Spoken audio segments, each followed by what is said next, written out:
ভাইস্তে তুমি কি বুইতে আসো না? আসা হয় না তো অনেকদিন, বুঝছো?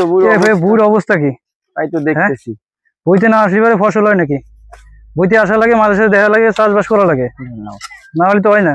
একা মানুষ কত কিছু করবো, বাড়ি সব দেখা লাগে, গরু ছাগল করা লাগে, হবে না? কাটতে হবে এই গাছগুলো, ঠিক আছে? অবশ্যই। এই গাছগুলো দাও। হ্যাঁ,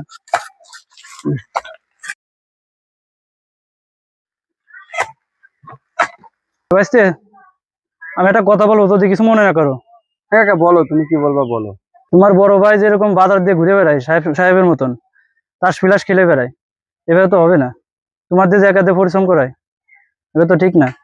না কাকা, আসলে আমি এগুলা কষ্ট মনে করি না। সে তো আমার বড় ভাই, তাই না? বড় ভাই ঘুরে বেড়াইতেছে, এগুলো তো সব আমাদেরই।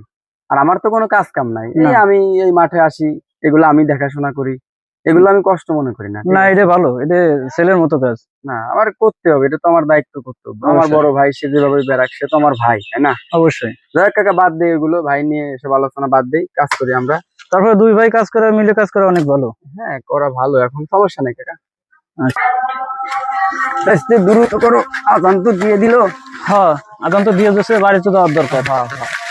এটুকু তো খিদে,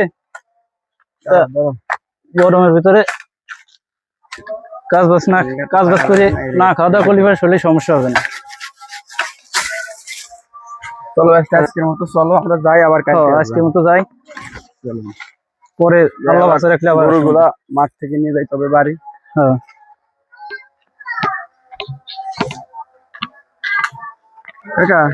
তাহলে তুমি বাড়িতে যাও, গোসল খাওয়া দাওয়া করে আসো, তারপর আসো, তোমার টাকাটা আমি দিয়ে দিচ্ছি। আচ্ছা আচ্ছা।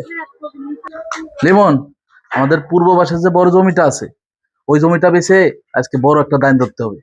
হ্যাঁ মহাজন, আপনি কোনো চিন্তা করেন না, আজকে বিকেলে আমি জমি দেখতেছি, আজকে বড় দানটা মারতে হবে। হ্যাঁ ঠিক আছে, তুমি কথা বলো। আমি এটাই চান ভাই গেতাম। কিরে মুন্না, এত তাড়াতাড়ি মাঠেতে চলে আসিস? সন্ধ্যা পর্যন্ত কাজ করতে পারিস না? তোর দিয়ে কোনো কাজ আমার হয় না, সন্ধ্যা পর্যন্ত কাজ করতে পারিস না? ভাইয়া, পরে ছিল, আমার আজান দিয়ে দিছে, উনি তো এতক্ষণ থাকতে চায় না। আমি কি করবো, আমারও শরীরটা ভাই খুব খারাপ। এই রোদের মধ্যে কাজ করতে করতে আমার শরীরটা অতিরিক্ত খারাপ হয়ে গেছে ভাই, সেজন্য আজানও দিয়ে দিছে, চলে আসছি। আবার কালকে যে এক পাশ হয়েছে, কালকে যে আর এক পাশ করে দিয়ে আসবে। যা যা, বাড়ি যা, বাড়ি যা, বাজার ব্যাগটা নিয়ে বাজার করতে যা। ঠিক আছে ভাই। এসব পোলাপান দিয়ে কোনো কাজ কাম হয় না। উফ, এই গরমে আর কিছু ভাল লাগে না। আবার এখন যাইতে হবে বাজার করতে।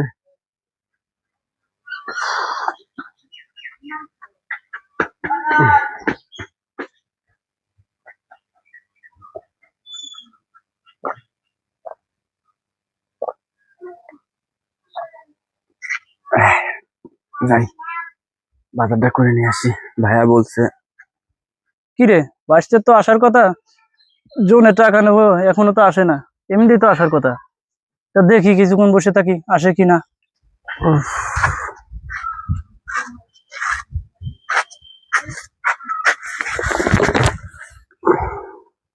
কি রে, ওখানে কে বললো রে? যাই দেখি, বসো। তোর গায়ে দেখি প্রচুর জ্বর। ও কাকা, হঠাৎ করে জ্বর আসছে কাকা, বাজার করতে আসছি রোদের ভিতরে। তুই অবশ্যই বাজার আইছো কিসের জন্য? বাড়িতে আর কেউ নাই?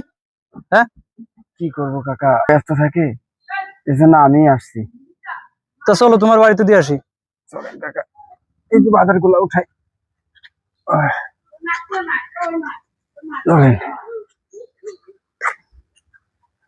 আমার বাইরে এই বিষয়ে কিছু বলতেই হবে। হ্যাঁ, এই অবস্থায় বাজারে পাঠাইছে। না থাক, বাইরে কিছু বলার দরকার নেই, ভাই তো এখানে কোনো দোষ নাই, সে তো ব্যস্ত থাকে। নাহিদ, এই নাহিদ, বাড়িতে আছিস? আরে কি ডারে চিল্লাই? আরে রুবেল চাচা, আসেন আসেন। কি হয়েছে? আমার ছোট ভাই কি হয়েছে? আরে ছোট ভাই কি হয়েছে? ওরা নিয়ে উপরে আসো। আরে ছোট ভাই কি হয়েছে? ওরা নিয়ে উপরে আসেন। লিমন, এখন চেয়ারে নিয়ে দাও তো। কি হয়েছে ওর, কি হয়েছে? বসো বসো। লাগে না এখানে। চাচা, ওর কি হয়েছে? তুমি যে তোমার বাইরে যে অবস্থায় বাজারে পাঠাইছো, এটা কি ঠিক কাম করছো? তুমি তো তোমার বাইরে কোনো খেয়ালই রাখো না, কোনো যত্নই রাখো না। ওরে গাদা মুটো খাটাও, তুমি তো মানুষ মনে করো না। ও কি মানুষ না? সাহেবের মতো ঘোরা বাদ দাও, ভাইকে একটু ভালোবাসা শেখো, একটু যত্ন করো। চাচা আপনারা তো জ্ঞান দেওয়া লাগবি না, আমার ভাই আমি দেখবানে আইছে জ্ঞান দিতে। যান আপনি এখনই বেরো, যান, বেরোন আমার বাড়ি থেকে। আইছে জ্ঞান দিতে, মারছে মাসির দরদ বেশি। বাইসতে তুমি কাজটা ঠিক করলে না, তোমার বিচার আল্লাহ করবে। ওই কেছে তোর, নাটক করো। ভাইয়া, বাজার থেকে আসার সময় মাথা ঘুরে পড়ে গেছিলাম, অনেক রোদ তো, এখন থেকে জ্বর এসে গেছে ভাইয়া। যা, আর নাটক করা লাগবি নে। টেবিল ইভার নাপা আছে, এটা নাপা খাইতে গরুগুলো ঘরে উঠো। ভাইয়া, আমি এই অবস্থায় গরু উঠাবো কিভাবে ভাইয়া? আজকে অন্য কারো দিয়ে উঠাও, আমি কাল থেকে উঠাবো না ভাইয়া, আমি দাঁড়াইতে পারতেছি না ভাইয়া।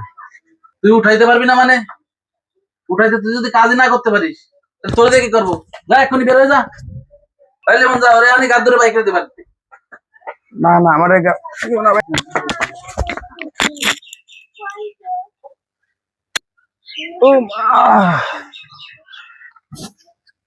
ভাইয়া শেষ পর্যন্ত আমার বাড়ি থেকে বের করে দিল।